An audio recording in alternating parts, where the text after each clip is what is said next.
E aí galera, tudo bem com vocês? Bora para mais uma super revisão do bimestre para os meus queridos alunos do segundo ano do ensino médio do Colégio Objetivo Peruíbe. É mesmo, é? Vamos revisar os principais conteúdos que vão cair nessa prova. Brasil, Colônia, Iluminismo, Revolução Francesa. Vamos fazer aquela super revisão, pessoal. Bora pro vídeo. É claro.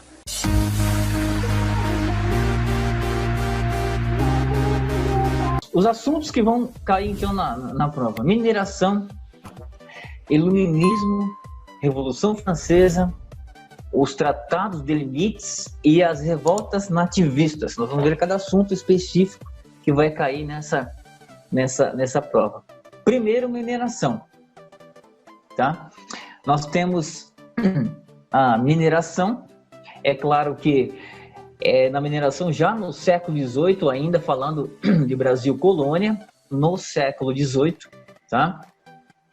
Nós tínhamos também atividades agrícolas, pessoal, importante, né? Às vezes nós falamos lá sobre mineração e tal, a impressão que dá é que só tinha ouro, ele só conseguia extrair ouro, a economia principal era ouro. Sim, a economia principal era o ouro, mas existia atividades chamadas atividades secundárias, como a agricultura. Depois que encontraram ouro no Brasil, pessoal, não deixaram de plantar de plantar cana-de-açúcar, né, para fazer o açúcar, tá? Não deixaram de plantar a cana-de-açúcar, tá? Continuou sim a cana-de-açúcar, mas como produto secundário. Além da mineração, além da agricultura, nós tínhamos a pecuária, tá? Atividades agrícolas e também a pecuária, porque ninguém, né, o ouro que era extraído era o principal produto, era mandado para a Europa, principalmente para a Inglaterra, mas além do ouro, tá, nós tínhamos as atividades secundárias. Tudo bem? Então, seguindo, nós temos também uma grande urbanização da região das Minas. É importante a gente entender isso.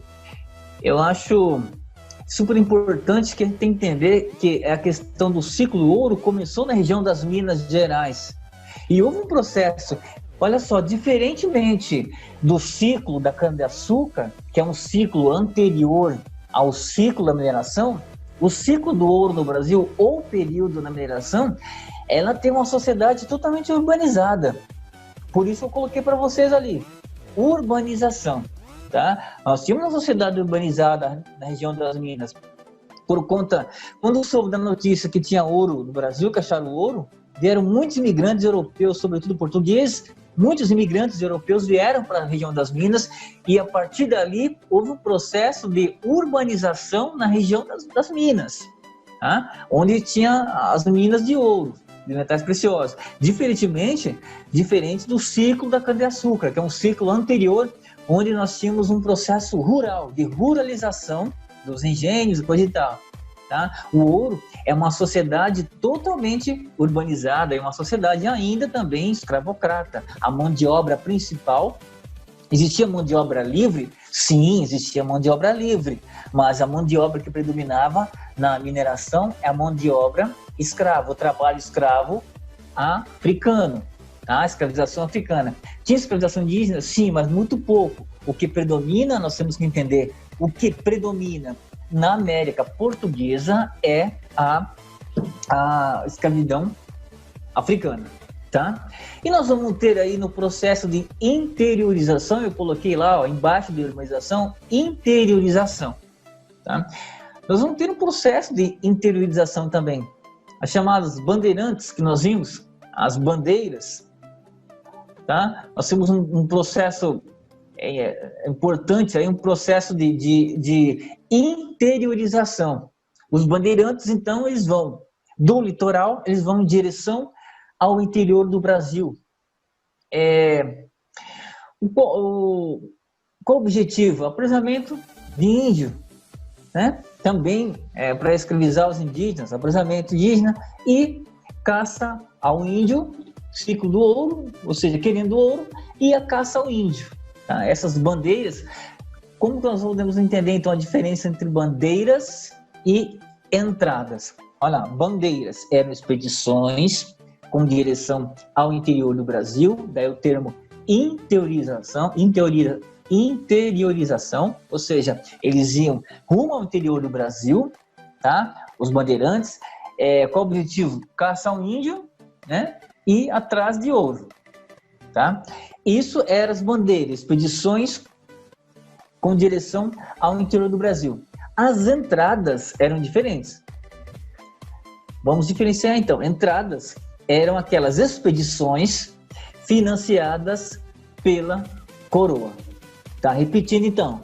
Bandeiras eram expedições, aí o termo os bandeirantes que nós vimos, eram expedições feitas por particulares, pessoas comuns, feitas por particulares. Era uma expedição particular em direção ao interior do Brasil, do litoral para o interior.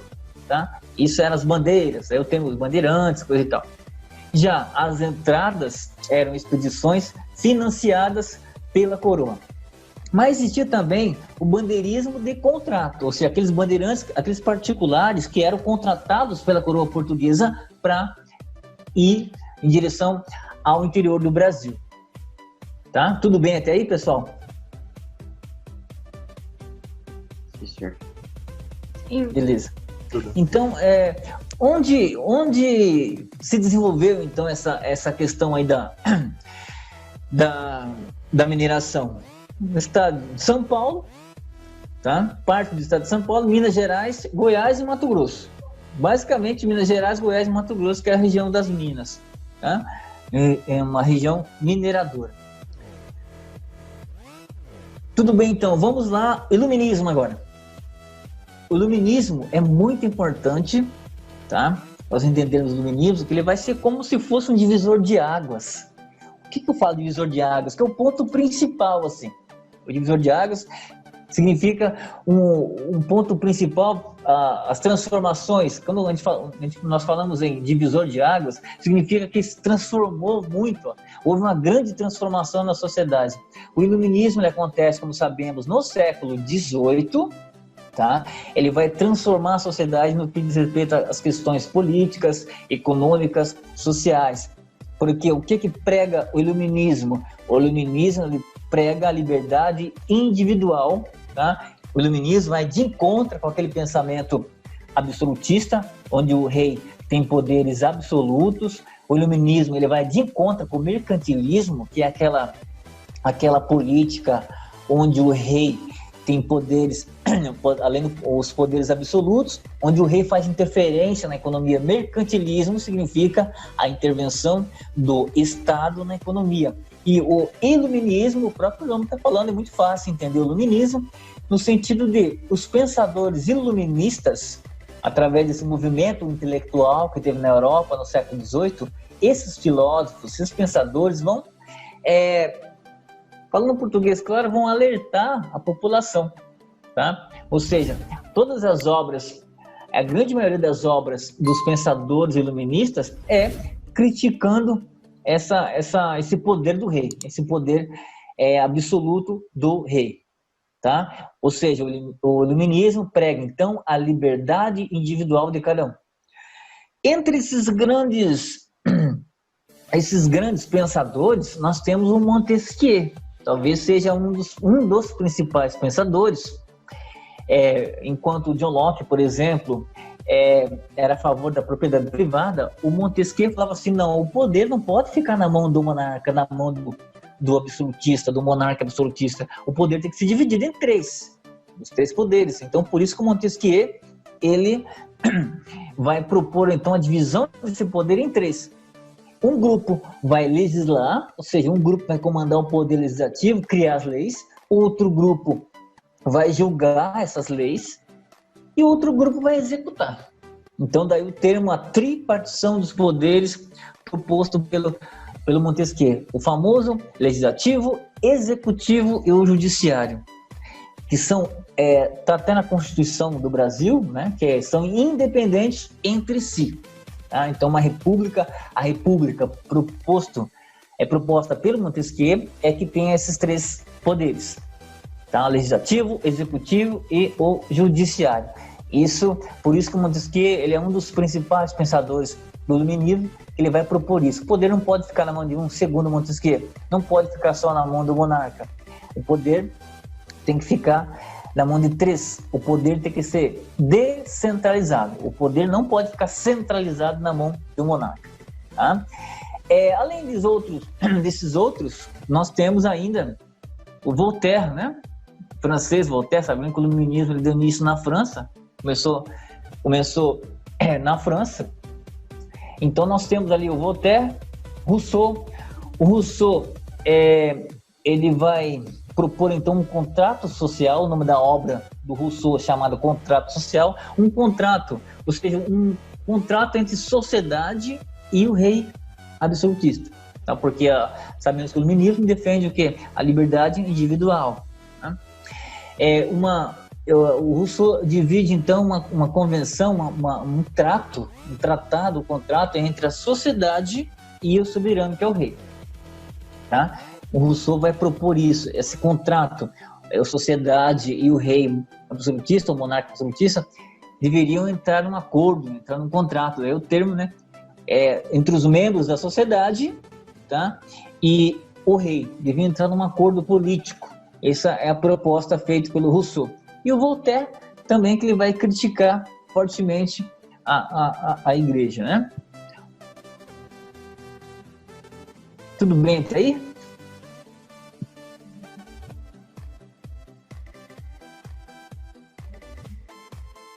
Vamos lá para a Revolução Francesa ali, voltando ali no cantinho.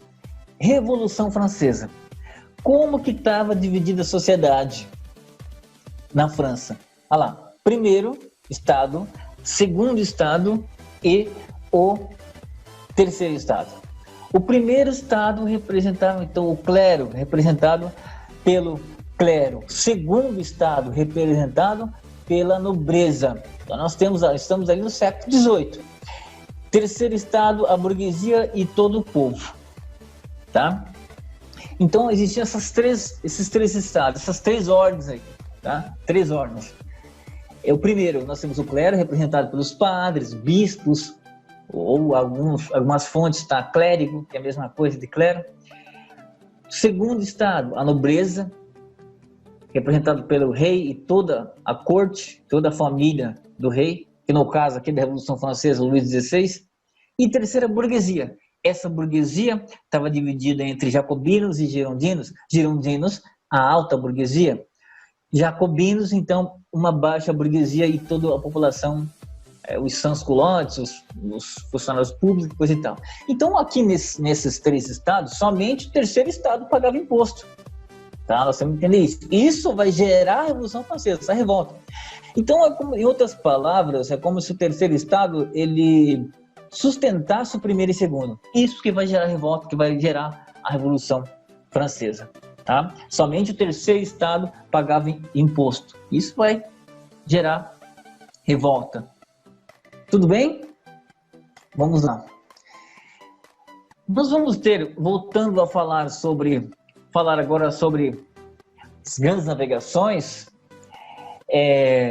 Daqui a pouquinho a gente vai falar sobre revoltas nativistas, mas falando sobre os tratados, tá?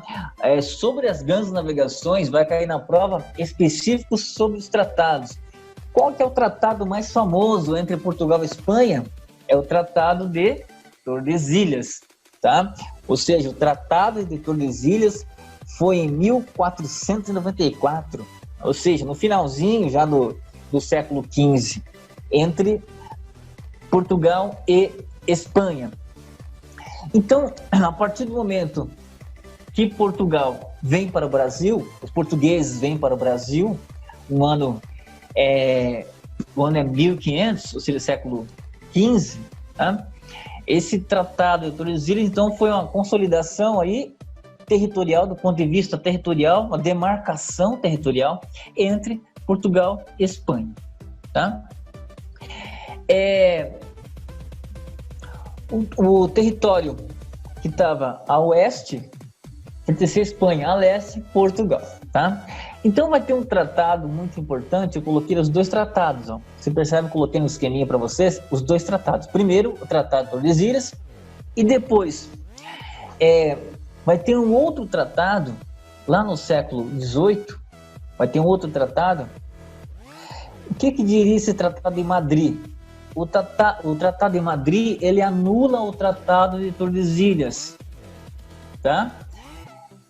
Ele é um território, o Tratado de Madrid, ele aumenta o território português e meio que os portugueses conseguem entrar mais para as terras dos espanhóis, pertencentes às terras pertencentes à coroa espanhola, tá? Eu vou explicar de novo, tá? Então, o Tratado de Tordesilhas, isso em relação a vários tratados teve entre Portugal e Espanha, mas nós vamos ter o Tratado de Tordesilhas, que vai limitar, tá? Nós temos ali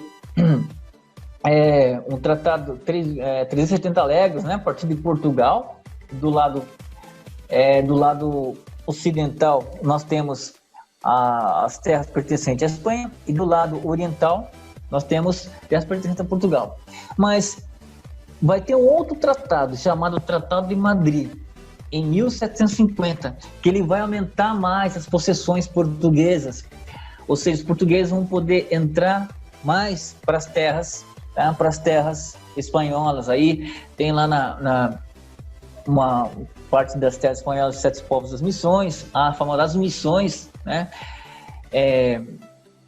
Missões jesuíticas, que existiam tribos indígenas que existiam nessa região, tá? Então o Tratado de Madrid vai aumentar as possessões portuguesas, que no caso hoje vai ter o Rio Grande do Sul, ali próximo ao Uruguai, então isso acaba aumentando um pouquinho o território português. Tudo bem? Então tem esses dois tratados importantes. Primeiro, Tratado de Tordesilhas, que vai limitar as terras de Portugal, e depois, em 1750, vai ter o Tratado de Madrid, que vai anular o Tratado de Tordesilhas e vai aumentar as possessões portuguesas. É isso aí, tá? Vamos lá.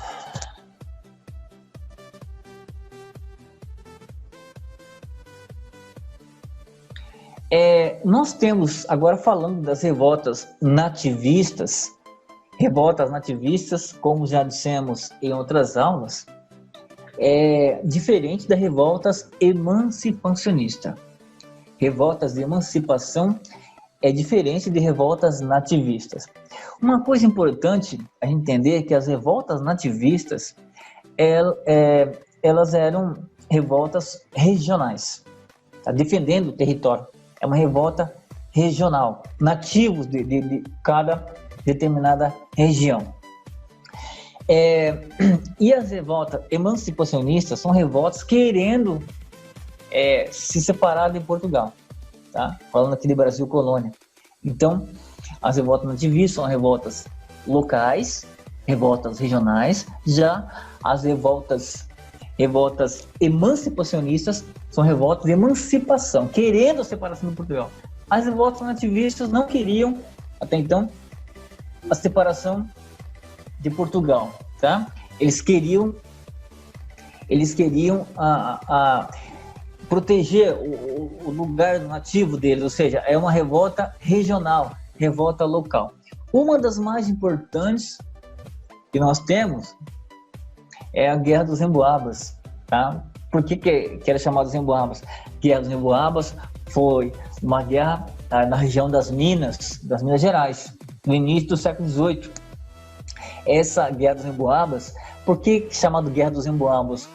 Então ficou naquele impasse. Os portugueses já estavam aqui colonizando, falaram, não, nós que achamos ouro. Os paulistas falaram, não, quem achou ouro foi nós que achamos ouro. Ou achamos ouro. Os paulistas vão dizer isso. E os portugueses, não, a colônia é nossa, enfim, ficou naquele impasse. Daí o termo Guerra dos Emboabas. Vários conflitos, várias mortes vão acontecer, tanto do lado paulista como dos portugueses, vão acontecer várias mortes, tá? Por isso que esse movimento nativista é tido como Guerra dos Emboabas, tá? Ela tem um caráter, claro, nativista, por isso que eu coloquei ali para vocês. Ela tem um caráter nativista. Qual é o objetivo dessa revolta nativista? Tem um caráter regional, local, contra os abusos da coroa portuguesa, tá? Mas são revoltas que não pretendem romper com a metrópole, é contra os abusos da metrópole, dos portugueses, dos impostos, enfim, tá? Então ficou conhecido como Guerra dos Emboabas por conta disso. por conta que os portugueses diziam que eles tinham achado ouro e tal, né? Ou seja, em outras palavras, eram paulistas e portugueses brigando para quem tinha o monopólio do ouro nessa região. Tá? Na verdade, nós sabemos, se for uma mulher tem um olhar mais crítico na história, que achou ouro foram os indígenas, né? Os indígenas já conheciam onde tinha ouro, tá? Os indígenas andavam com ouro enrolado no pescoço, né? Como ornamento para os indígenas, era só um ornamento, eles não tinham consciência do valor agregado que tinha ouro. Quem achou ouro, na verdade, né? Se a gente tem um olhar mais crítico aí para a história, quem achou ouro foram os indígenas, nem paulista, nem português. Os indígenas conheciam essa terra melhor que ninguém, com a palma da mão. Mas então, a Guerra dos Emboabas foram essa briga entre portugueses e paulistas.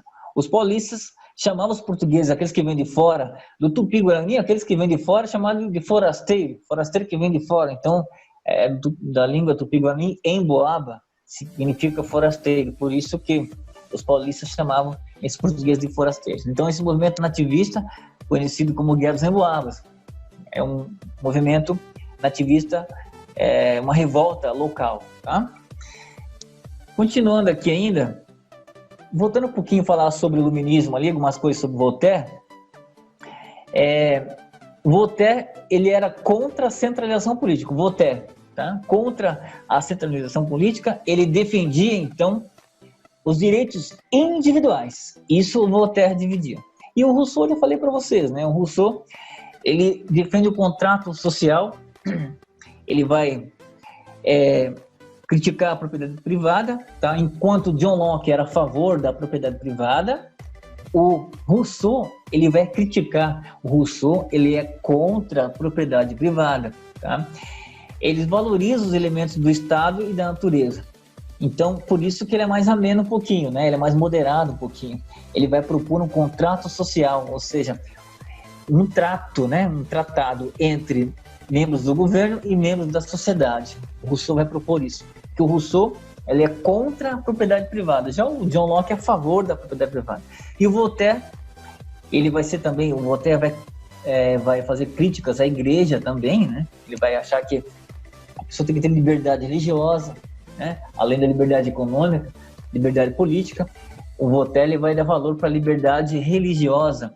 Ele vai defender os direitos individuais, tá?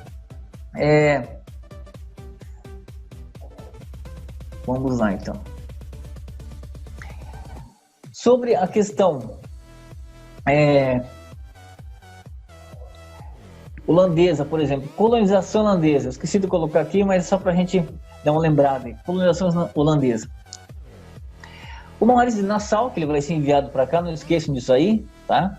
O Maurício de Nassau é enviado para cá, então, já no século XVII. Estamos falando, quando falamos em Brasil holandês, pessoal, nós estamos falando de colonização, tá? Colonização do Brasil. Ou seja, sabemos que a colonização efetiva do Brasil foi feita pelos portugueses, tá?